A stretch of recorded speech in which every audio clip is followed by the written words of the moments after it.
મંદિરના રૂમમાંથી મળેલા વન્ય પ્રાણીના ચામડા અને નખનો મામલો। થોડા દિવસ અગાઉ મંદિરના પૂજારીના રૂમમાંથી ચામડા અને નખ મળી આવ્યા હતા, ત્યારે આ ચામડા અને નખ વાઘના હોવાનું ચર્ચાઈ રહ્યું છે।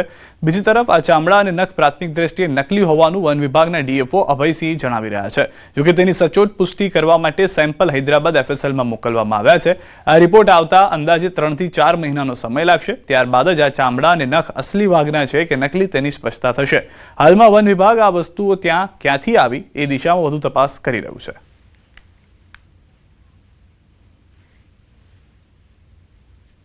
जो हैं और टीथ के पार्ट और कुछ नेल्स के पार्ट हमें मिले थे, वो हमने जो प्राइमरी इन्वेस्टिगेशन किया उसके हिसाब से हमको प्राइमा फेसी वो फेक लग रहा है। उसके बाद भी उसको क्योंकि जत्था ज्यादा है 100% उसकी चकासनी के लिए हमने ऑलरेडी सीसीएमबी हैदराबाद में उसके सैंपल भेज रहे हैं, तो वहां से जब आएगा तो 100% जो भी है वो सामने आ जाएगा। गुजरात में एक मोटी घटना नर्मदा में बनी थी। ये छे धर्मेश्वर मंदिरे एक महंत रहता था। महंतना घर में तमने जे आ मकान बतावा जई रह्यो छे, आ मकान में महंत रहता था अने धर्मेश्वर मंदिर की पूजा अर्चना करता था, परंतु महंतनु देहांत जे छे ए 7/7/2025 रोज थया बाद जे ट्रस्ट द्वारा जे मंदिरनु जे रिनोवेशन करवामां आव्युं त्यारबाद आ जे रूम मांथी एक पेटी भरी अने लगभग 37 जेटला वाघना चामड़ा और 133 जेटला नख मळी आव्या हता। वन विभागे हाल तो कब्जे कर्या छे, परंतु वात त्यां ए छे के जे वन विभागे कब्जे कर्या बाद हाल जे नर्मदा जिल्लाना डीएफओ जे छे ए डीएफओ नो दावो छे के जे नख अने जे वाघना चामड़ा मळ्या छे ए नकली होई सके, कारण के वन विभाग एवं कही रह्यु छे के आ वाघना चामड़ा नथी अने जेने लईने एफएसएल में आ जे तमाम जे मुद्दा माल है जेने एफएसएल में मोकलवामां आवे छे, परंतु साचुं शुं छे ए हवे एफएसएल बाद ज खबर पड़शे, कारण के जे 40 जेटला वाघना चामड़ा मळवा ए गुजरात में एक मोटी घटना हती अने 133 जेटला वाघना नख। एटले हाल तो आज वन विभाग जे छे ए वन विभाग में पण मूंझवणमां मुकायुं छे। डीएफओ नो दावो छे के जे तमाम वस्तु जे छे ए नकली होई शके, परंतु हाल तो जे एफएसएल में मोकलेली वस्तु हवे केटली साची अने केटली खोटी पड़े छे ए जोवानुं रह्युं। दीपक पटेल, न्यूज़ 18 गुजराती, नर्मदा। સુરતના યોગી ચોક વિસ્તારમાં મહિલા માનવતા ભૂલી ગઈ। સિલિકોન રેસિડેન્સીમાં રહેતી મહિલાએ ડોરબેલ વગાડવાની નજીવી બાબતે 7 વર્ષના માસૂમ બાળકને માર માર્યો। બાળકને જમીન પર ઢસડીને ખેંચ્યો। બાળકને શરીરના ભાગે અનેક ઈજા પહોંચી। સમગ્ર મામલે સરથાણા પોલીસ સ્ટેશનમાં લેખિત ફરિયાદ નોંધાઈ। આરોપી મહિલાએ બાળકની માતાને પણ ખુલ્લેઆમ ધમકી આપી। બાળકની માતાને કહ્યું કે જો બાળક ફરી આવું કરશે તો વધુ માર મારીશ। મહિલાની આ ક્રૂરતાને લઈને લોકોમાં પણ રોષ જોવા મળ્યો। બાળકને માર મારનાર મહિલા સામે કાર્યવાહીની માંગ કરવામાં આવી। સમગ્ર ઘટનાના સીસીટીવી પણ સામે આવ્યા। બાળકને માર મારનાર મહિલા સામે કડક કાર્યવાહી કરવા પરિવારની માંગ છે। પછી મારા વાઈફ ને ઈ સવારમાં બીજે દિવસે એને કહેવા ગયા કે ભાઈ મારા છોકરાને તમે આટલો બધો કેમ માર્યો, તો ઈ લેડીસે એવું કીધું હજી મારો ડોરબેલ મારશે તો હજી હું એને મારીશ। એટલે અમે પછી કમ્પ્લેન કર્યા, પછી અમે સાહેબે અમારી અરજી લીધી, ત્યાર પછી હજી હું આગળ કાર્યવાહીની માંગ કરું છું કે મારા છોકરાને ન્યાય મળે અને કાયદો કાયદાનું કામ કરે। અમે કોઈ ઝઘડો નથી કર્યો, અમે એને કીધું નથી કાંઈ, અમે કાયદાને માની છે અને કાયદેસરની કાર્યવાહી થાય એવી મારી માંગ છે। મારી બિલ્ડિંગનો એક છોકરો એ રાતના 10 વાગ્યા પછી ડોરબેલ મારીને વયો છે। ડોરબેલ મારીને વયો છે એવું એને 6 થી 7 વખત કર્યું। એટલે 4 વખત પછી મેં દરવાજે રહીને જોયું કે કોણ આવી રીતના કરે છે। ત્યારે એ હતો એને મને આખા સિલિકોનમાં 10 બિલ્ડિંગમાં ચક્કર મારવી અને મેં પૂછ્યું કે તાર પપ્પાનું નામ શું છે, તો કે મને નથી ખબર। એવા જવાબ આપતા મેં એને 2 થી 3 ઝાપટો મારી। તો એ મારી ભૂલ છે, એ હું સ્વીકારું છું અને આવી ભૂલ કોઈએ કરવી નહીં અને હું પણ હવે ચોક્કસપૂર્વક ધ્યાન રાખીશ કે એવું નહીં કરું। સુરતના સરથાણા વિસ્તારમાં દુષ્કર્મ થયું। 57 વર્ષના નરાધમે 6 વર્ષની બાળકી સાથે આચર્યું કૃત્ય। પોલીસે ગુનો નોંધીને આરોપી વિનોદ અણધણને ઝડપ્યો છે। દીકરીને એકલતાનો લાભ લઈ રૂમમાં લઈ ગયો હતો શખ્સ। બાળકીના પરિવારનો પણ પરિચિત હતો આરોપી। તો હાલમાં પોલીસ પકડમાં આવી ગયો છે। આ નરાધમ 6 વર્ષની માસૂમ બાળકી સાથે દુષ્કર્મ આચર્યું હોવાની જાણકારી મળી રહી છે।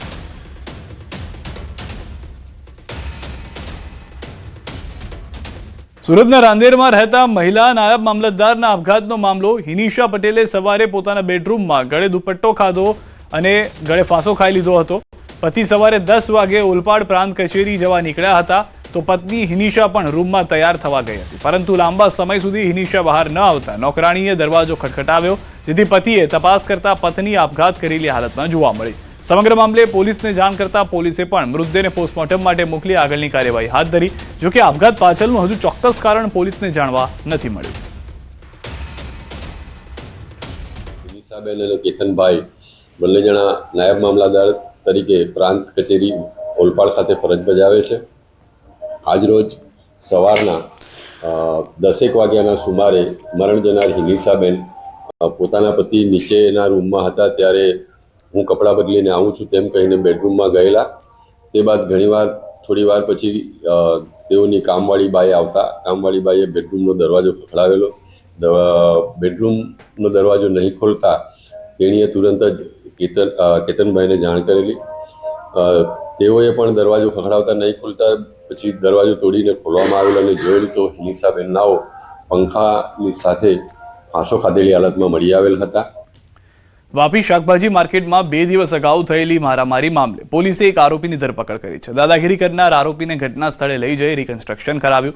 વાપીના મધ્યમાં આવેલ શાકભાજી માર્કેટમાં થોડા દિવસ અગાઉ શહેરમાં જૂની અદાવતમાં મારામારી થઈ હતી, જેમાં માર્કેટમાં નામચીન એવા અભિષેક સુભાષ તિવારી અને અન્ય 3 થી 4 યુવકોએ ભેગા મળીને વિજય પાલ ઉર્ફે વિકી તિવારીના નામના યુવક પર લોખંડના પાઇપ વડે હુમલો કર્યો, જેમાં તેની ઈજા થઈ હતી. સાથે જ વચ્ચે પડેલા અન્ય એક યુવકને પણ માર મારી આરોપીઓ ફરાર થઈ ગયા હતા.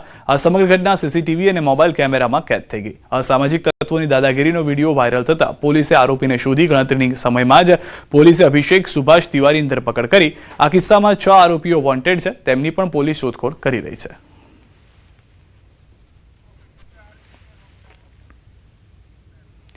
રાજકોટમાં કડકડતી ઠંડી પડતા રોગચાળામાં નોંધપાત્ર વધારો નોંધાયો છે. છેલ્લા 12 દિવસમાં રાજકોટ મહાનગરપાલિકાના આરોગ્ય કેન્દ્ર પર શરદી ઉધરસના 2214, સામાન્ય તાવના 1518, ઝાડા ઉલટીના 454 કેસ નોંધાયા છે, જ્યારે ટાઇફોઇડનો 1 અને કમળાના 4 કેસ સામે આવ્યા છે. છેલ્લા એક સપ્તાહમાં શરદી ઉધરસના 1083, સામાન્ય તાવના 725 કેસ નોંધાયા, ઝાડા ઉલટીના 242 કેસ નોંધાયા. તો બીજી તરફ રોગચાળાને નિયંત્રિત કરવા માટે આરોગ્ય વિભાગ દ્વારા વિવિધ વિસ્તારોમાં ક્લોરીન ટેસ્ટ, ફોગિંગ કરવાની કામગીરી હાથ ધરવામાં આવી છે. પાણીજન્ય અથવા અન્ય રોગચાળામાં જોવા જઈએ તો શરદી ઉધરસના 1083 કેસ છે, સામાન્ય તાવના 725, ઝાડા ઉલટીના 242 કેસ અને સાથે સાથે કમળાના 2 કેસ અલગ વિસ્તારોમાં નોંધાયેલા છે. જ્યારે ટાઇફોઇડનો કોઈ પણ કેસ કે મરડા કે કોલેરાના કોઈ પણ કેસ છે ગત સપ્તાહે રજીસ્ટર થયેલ નથી. આ ઉપરાંત ખાસ કરીને જોવા જઈએ તો હાલ જે છે વોટરબોર્ન ડિઝીઝ ખાસ કરીને પાણીજન્ય રોગચાળો અટકાવવા માટે રાજકોટ મહાનગરપાલિકાની આરોગ્ય શાખા દ્વારા સઘન ડ્રાઈવ જે છે કરવામાં આવી છે. યુનિવર્સિટીમાં આયોજિત સૌરાષ્ટ્ર કચ્છ રિજનલ કોન્ફરન્સમાં કેન્દ્રીય વાણિજ્ય અને ઉદ્યોગ મંત્રી પિયુષ ગોયલ ઉપસ્થિત રહ્યા. તેમણે કહ્યું કે આ પ્રકારની રિજનલ સમિટ થકી ભારત 2047 સુધીમાં વિકસિત રાષ્ટ્ર બની જશે. અમેરિકી સંસદમાં ભારતીય ચીજવસ્તુ પર 500% ટેરિફ લાગુ કરવાના પ્રસ્તાવ મામલે પત્રકારોના સવાલ પર પિયુષ ગોયલ મૌન રહ્યા.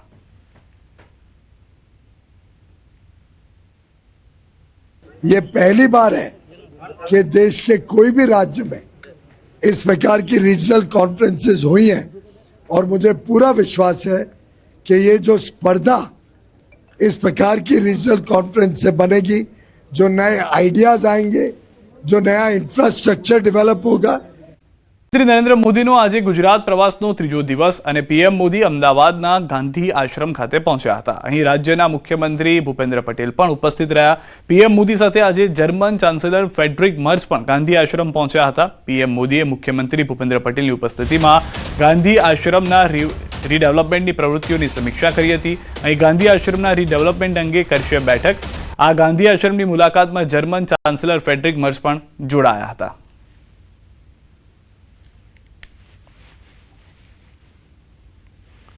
ગાંધીનગરના મહાત્મા મંદિરમાં પ્રધાનમંત્રી નરેન્દ્ર મોદી અને જર્મનીના ચાન્સલર ફ્રેડરિક મર્ચ વચ્ચે દ્વિપક્ષીય વાતચીત થઈ હતી, જેમાં વેપાર રોકાણ મુદ્દે ચર્ચા થઈ, જે અંગે ભારત સરકારના વિદેશ મંત્રાલય દ્વારા પ્રેસ કોન્ફરન્સ યોજી માહિતી આપી હતી. ભારત જર્મની દ્વિપક્ષીય વેપાર $50 બિલિયન પાર થઈ ગયો છે અને India Germany centre of excellence સ્થાપિત થશે.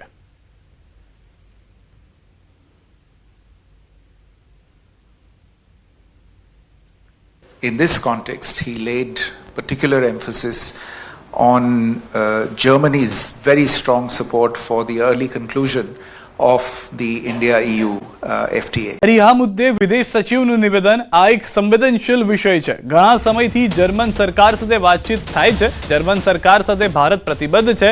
પ્રધાનમંત્રીએ પણ જર્મન ચાન્સેલર સાથે આ મુદ્દે ચર્ચા કરી છે. બાકી મુદ્દાઓ પર જેટલી ગંભીરતા પ્રાયોરિટી સાથે આ મુદ્દા પણ ધ્યાન આપવામાં આવી રહ્યું છે.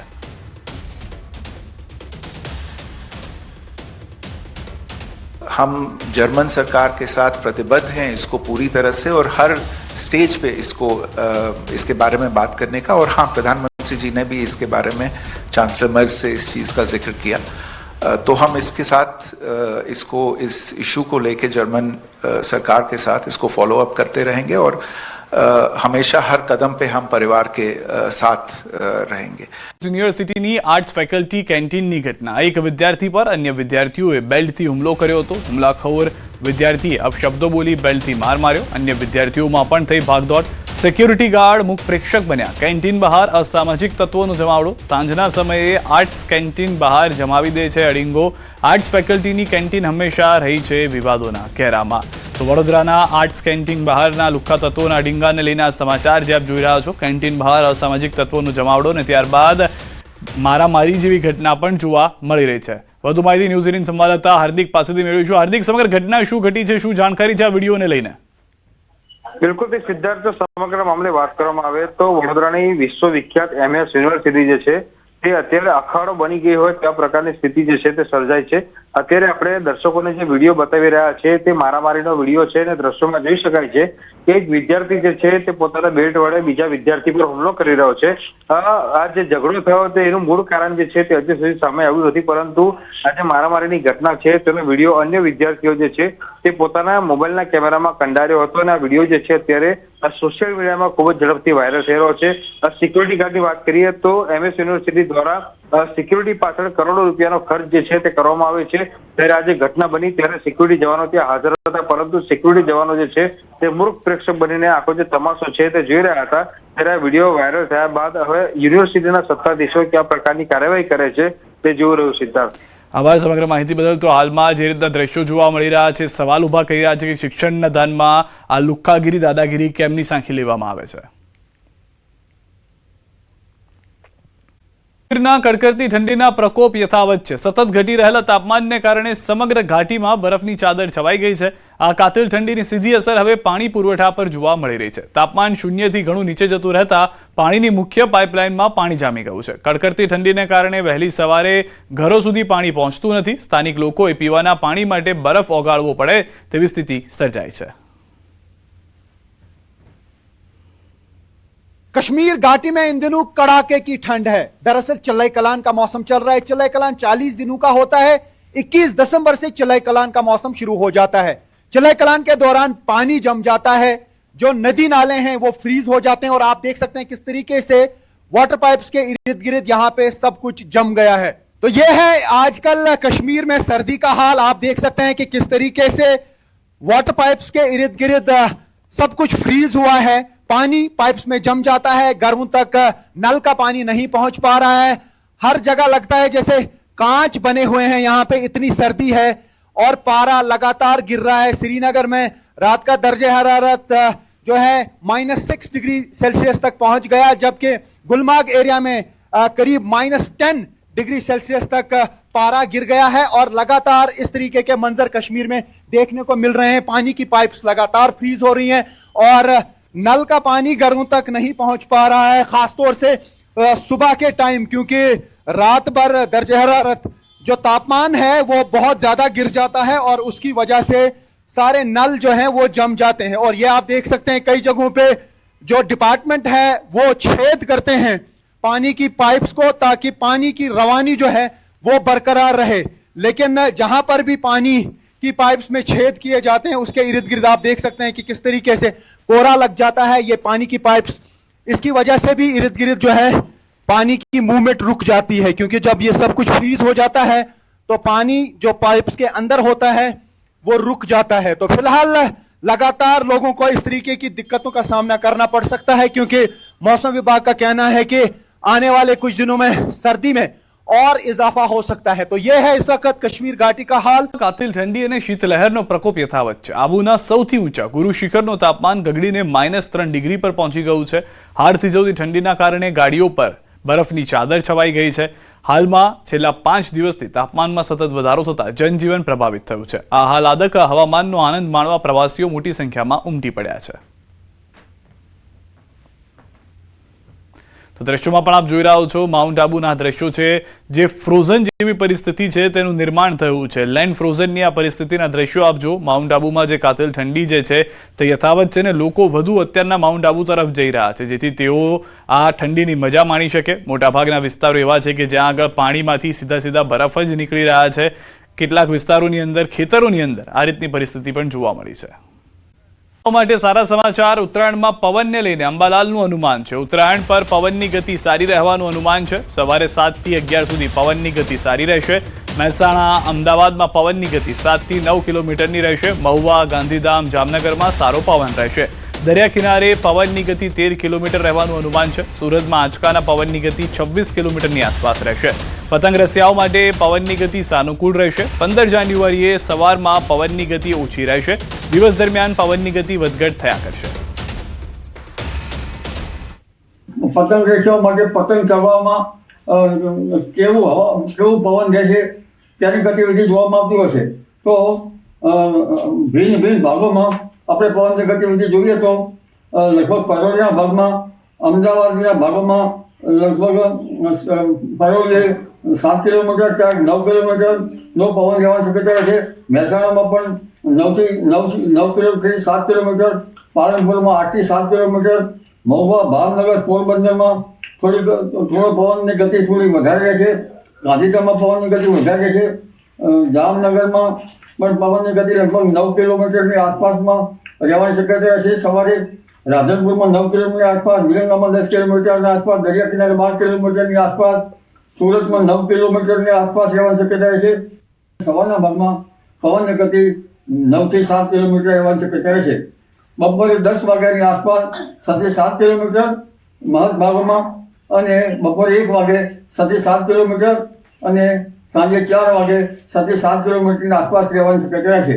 પરંતુ વિન્ડ ગર્ડ્સ કેટલાક ભાગોમાં, એટલે કે પવનના લહેરાની ગતિવિધિ ક્યારેક વધારે છે તો કોઈ ભાગમાં 15 કિલોમીટર અને કેટલાક ભાગમાં 15 થી 20 કિલોમીટરની આસપાસ રહેવાની શક્યતા રહેશે।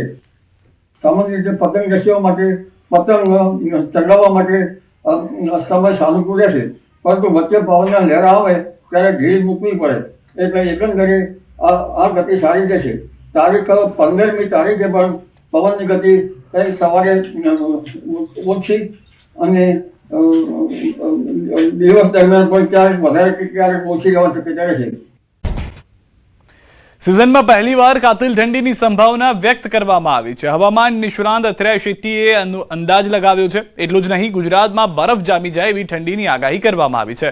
મોટાભાગના વિસ્તારમાં કડકડતી ઠંડી પડશે। સૌરાષ્ટ્ર કચ્છના કેટલાક વિસ્તારમાં ખૂબ ઠંડીની સંભાવના છે। તો મંગળવારે રાત્રે કચ્છથી શરૂ થશે મજબૂત ઠંડીનો રાઉન્ડ।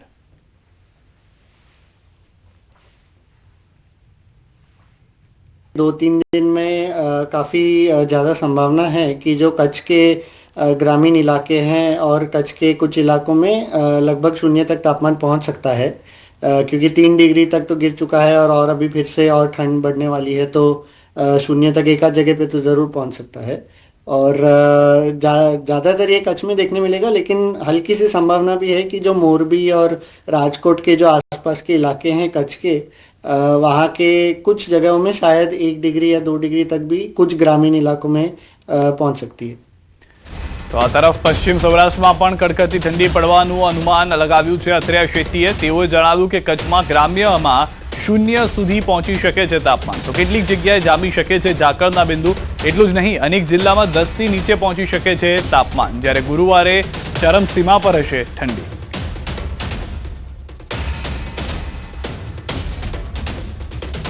उत्तर पश्चिमी दिशा से काफ़ी ठंडी और सूखी हवाएं बह रही है गुजरात में, और आज भले ही थोड़ी तापमान में बढ़ोतरी हुई है पिछले कुछ दिन के मुकाबले, लेकिन हम देखेंगे कि अगले खास करके कल रात से फिर से और बुधवार और गुरुवार खास करके काफ़ी ज़्यादा ठंड वापस बढ़ने वाली है गुजरात में और कई इलाकों में सिंगल डिजिट तक तापमान जाने की उम्मीद है।